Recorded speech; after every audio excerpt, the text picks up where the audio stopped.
Chapter 6. The Crimson Reaper. The morning after incursion into the lonely chapel, they took the initiative and went straight through the forest to the shrine of Marika, which cut their travel time in half. Torrent did not like a second to mount him, so both the Elden Lord and Heinous walked the distance together, talking of their adventures. So that is my story. I am a warrior who hunts monsters, and I can only ever return back home when I have travelled the warrior's road for 10 years and slain at least 13 monsters, according to my tribe's decree, said Heinous joyfully as he marched through the marshy land of the wet and misty forest. The Elden Lord was indifferent, but understood plainly his journey. I see. We too share such a similar path indeed, as you heard from me also my tale. Heinous started to smell the flora in the air, which was that of wet lilies and roses. We are near the shrine, Elden Lord. We must come up with a plan of attack, for if we do not, we surely will be damned. Do not take this creature lightly. Over the course of the next hour, they camped and came up with a solution on how to approach the shrine and take the dagger, and should glorious battle commence, how to slay the creature that Heinous only had heard legends of. It is a thing of great beauty, but it uses that beauty to enslave you, and some have even said it calls to you in your mind, asking you to drop your weapons and embrace it. Then it slowly wraps itself around you and liquefies your insides and drinks them from the inside out, Heinous said as his hand shook with a tremor, thinking of such legends and such consequences should they fail. The Elden Lord stood beside the campfire, noticing his failing courage. I have slain worse, friend. Do not worry. We shall not die today, for I cannot die. This is my curse. This is my greatest strength. Heinous had understood the man to be an immortal by the Elden Lord's tellings of his triumphs and his defeats. He was unmoved. I don't mean to be so bold with a mighty warrior such as yourself, but I am not immortal, and if I die, it will be my last battle. Such a fate to die as such would be unworthy and a dishonour upon my family name. The Elden Lord poured 2 tankards of ale and handed Heinous a tankard. Then don't die. Drink up, warrior. We have battle to do, and a monster to slay. Another hour had passed, and now they stood at the bottom of the hill that led to the glade, to where the shrine and their prize was located, and their enemy too. Heinous was about to march in, when the Elden Lord held him back by the chest as they gazed up the hill before them. When you attack, Heinous, my friend, attack from below to top, swiping upwards with your sword. When the enemy craftsmen build their armour for their brethren soldiers, they neglect to think of an attack that comes below. It is where the armour is weakest. Heinous smiled. Yes, but this is a beast, not an armoured soldier. If it were, I would not be shaking in my boots right now, sir. Rightly so, lad. But what I have also noticed is that attacks rarely come from bottom to beast also, and so forth they rarely develop the defences to protect against such violent volition. Heinous heard these words of wisdom, and they made sense to him, wondering afterwards how many beasts and darkspawn the Elden Lord had actually defeated, and within him a courage stirred once more. They ran up the hill that was a good few 100 meters, and as they charged over it, the shrine was laid before them in ethereal light, as the mist had left the ancient place unmasked, and a radiant glow of sunshine glimmered from its twinkling white crystal stone, and around such marvellous beauty was tens of thousands of red flowers, covering the glade like an ocean around the shrine, which was an island. "We are here, but I see no monster here," said the Elden Lord, as he gazed upon the glimmer of red glass in the centre of the shrine. "Soulbinder. There it is, I see it, waiting for us. But yet something is not right. There is no mist here, which means is there no curse here also?" Hainus was also baffled. He did not know what creature he was to expect, only that it drank the blood and insides of its victims. "I do not know much, yet as you can see my tale is true. The dagger is before us. Let us claim it, my lord," he said, running impatiently towards the shrine, disregarding the plan entirely to quietly breach the shrine's perimeter. The Elden Lord shook his head and began to run also, annoyed by the recklessness of his new friend.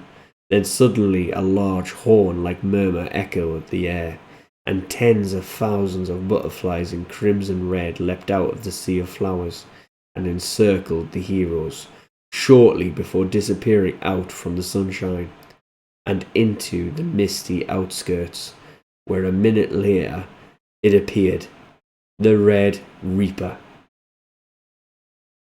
That should actually be the Crimson Reaper. Where a minute later it appeared, the Crimson Reaper, a great butterfly of immense proportion, beautiful, graceful, and approaching like a predator towards prey. The creature was about the size of 3 cows, and was as wide with its wingspan as 5. It had made its home far above in the misty mountains, in a cave of darkness, only recalling itself to the shrine when its offspring had spotted adequate prey for it to feed upon. The Elden Lord gave great focus to his enemy, that approached only 20 meters away from him. "It is here. Brace yourself, and have no fear, for your ancestors are with you this day," he shouted aloud, rallying Hainus to a strong stance.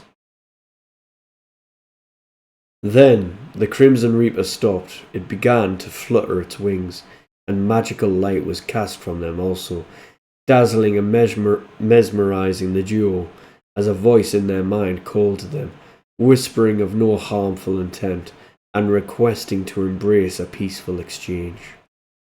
Minutes began to pass ridiculously quickly, and out of the fog came Torrent, steamrolling into the battlefield and kicking the Elden Lord gently, but enough to break the hold over him. As he turned, Hainus was being devoured inside out by the Reaper, as it had wrapped its body around him, and although he was covered in his veil of beauty, underneath his face and skin grew cold and pale. As the Elden Lord began his attack, 1,000 butterflies in a crimson wave encircled him, pulling him down to the floor and wrapping themselves around him, as they all joined together in bond to suppress his actions against their mother, who daily needed to feed. The crimson swarm began to get under his golden armour, and puncture his flesh to feed on the delicious crimson blood that ever so flowed rapidly beneath. But as it stirred, as that blood roared, a powerful stream of fire came out of his hand, burning the swarm as their crimson beautiful bodies turned to black ash. He quickly turned to the Crimson Reaper herself and casted a fireball of immense power towards it, which left it shrieking in pain. As it took flight for its life, half of its body was charred, and it was beautiful no more. Hainus was gasping for breath, although it felt like his lungs Although it felt like his lungs were about to explode, if they were still there, of course. The Elden Lord stood his ground and threw a crimson flask to his ally, which only just reached his hand as he lay on that warm, sun-glazed grass. Haines drank the flask barely, and within seconds his body was anew, and even some of the scars that had formed over the years of strenuous battle were also healed. He felt empowered to take on the outer gods themselves. "I feel amazing!" he shouted aloud, scaring the butterflies that remained away back towards their mother. Now the crimson swarm wrapped themselves around their mother Reaper, which formed a shield around her against her enemies. She was now impervious to what came next, as Haines wielded a silver bow in his hand and fired rapidly arrows of immense accuracy at the swarm and the mother within.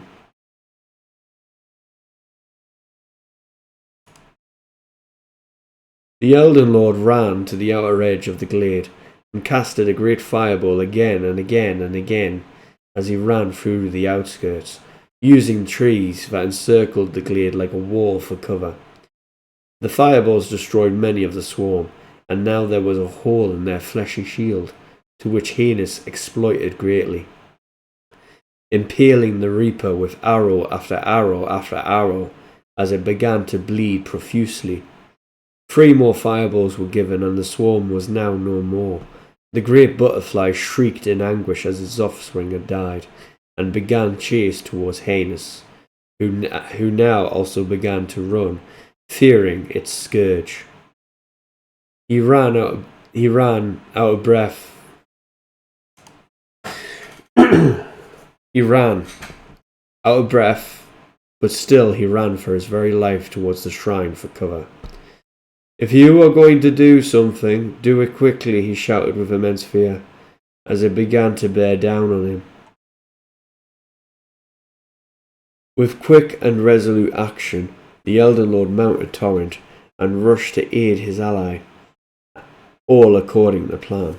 As he neared the shrine, Haines ran from the back end of its circular structure, closely followed by the Crimson Reaper, which was now in a complete state of berserk. Torrent jumped high above the shrine, landing on the uppermost part and carrying the Elden Lord to the outer edge, where he leapt from Torrent with fire emboldened greatsword in both hands, as he came down on top of the flying beast and impaled it from the back to the ground, where it screamed in agony that echoed the glade and forest that day for many miles, before the creature evaporated finally into thousands of blue butterflies that were now free from an ancient accursed bond of eternal servitude. Haines rolled over it.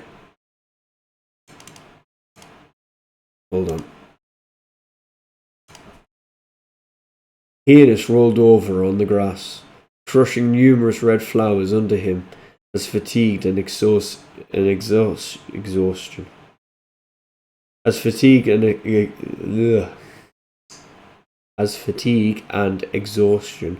rendered him incapable and unwilling. "That was one great battle, friend. Remind me to do it again sometime," he said as the Elden Lord gave him a flask of ale, to which he chugged down greatly. "You should not have been so eager to run into battle. It was foolish, and you nearly got both of us killed. We might have been able to avoid such, like your namesake, acts of heinous recklessness. You have much to learn," scolded the Elden Lord as he sat in that now peaceful glade, by one of the standing stones that twinkled in the glory of the light. "You are right, of course. It was foolish. I will do better next time. But one cannot disagree that this was a great battle, and even more so great to achieve with a fine friend as you, Elden Lord," exclaimed Haines, as a smile of victory rested on his face. "Humph," the Elden Lord said with a subtle laugh, looking around him for a pedestal that housed the soul-bounding blade called Soulbinder, seeing it shine in the sun, undisturbed for perhaps 1,000 years. Somehow. As the Elden Lord stood at the pedestal, he reached towards it, and a vision of darkness came to him. Something evil had once bound these lands, an evil that had accursed the lords and ladies who lived here. It created the ghouls, it created the draugr, cursed beast from wolf to butterfly, into eternal servitude, and it had came back once again. The Elden Lord could not reach for the dagger. There was a force preventing him, a shield of sorts wrapped around the pedestal. This was why it was undisturbed and in place unhindered for so long. Defiantly he casted the black blade, which pierced the shielding, and a shriek of ominous dark being resonated the air. As the whole world turned black, if only for a few seconds, the shield was gone, and his prize was laid bare. He reached for the dagger, and as he did so, a power came from him, and the dagger's red glass blade shone vividly, a crimson spark of ethereal magic. This was what he needed to capture the demon's soul. As he stood there at the shrine, he noticed also a sacred tear. I have so many of these, but what is one more than a trophy to represent such an occasion? He said as he reached out to take it. Once again, a sight of grace appeared beneath his feet at the pedestal, where he began to meditate and spend his hard-earned runes. The ghouls from the lonely chapel by the road last night, and the Crimson Reaper gave enough for 2 increases, and so he enforced his strength and dexterity. This made him even more formidable with a blade. Although he used magic well, he was never the sort of person to attack his enemies from a distance, but instead enjoyed the thrill and glory of getting up close and personal.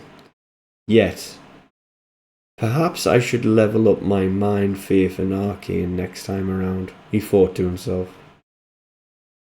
As noon turned to evening, they left the holy site, following the road back towards where they had come, back to the demon entity that had awaited them. So why is there a shrine to Marika here? And why is it a shrine, not a church? The Elden Lord said aloud, curious as to why such things that are far back home are here, 1,000 miles away from Empyrean shores. Haines shook his head. I am unfamiliar with this land, and this is the first that I have heard of. I have seen such a structure. Though it has remarkable beauty, I do not know who is depicted here on the statue. Though she too is of remarkable beauty, I dare say. Do you know who she is by chance? It sounds like you do. The Elden Lord nodded. Yes, Queen Marika the Eternal, mother of the great warrior Melania, and the grandmother of my beloved Millicent. I killed her a few months ago, in a land far from here, or dare I say, freed her from eternal suffering. Now, that should actually say I killed her a year ago. There we go. Haines was baffled by such proposition. To have killed a god would amount to much glory from where he is from. Right. You didn't mention you killed a god of immense beauty when you recited your tale. The Elden Lord turned to him in ferocious manner. It is not one to boast about, but I dare say she was a formidable opponent, like her daughter also. When I rescue my beloved from her captors, how do I tell her that I killed her mother and her grandmother just days apart? Do you think she would hate me so? Haines gave a face like no other. He was confused, wary to answer, and outright shocked at such a thing to think true. Honestly, I have no clue, my friend. That is a pie in a pie, I should say. Were they close? I do not think that Millicent had met either, to be fair. She often talked about Melania and Marika in third person, which baffled even me sometimes. Yet she had the same red hair of Melania, as did her sisters. So if they do share the same blood, and Melania was the first, then does that not make Millicent her daughter so?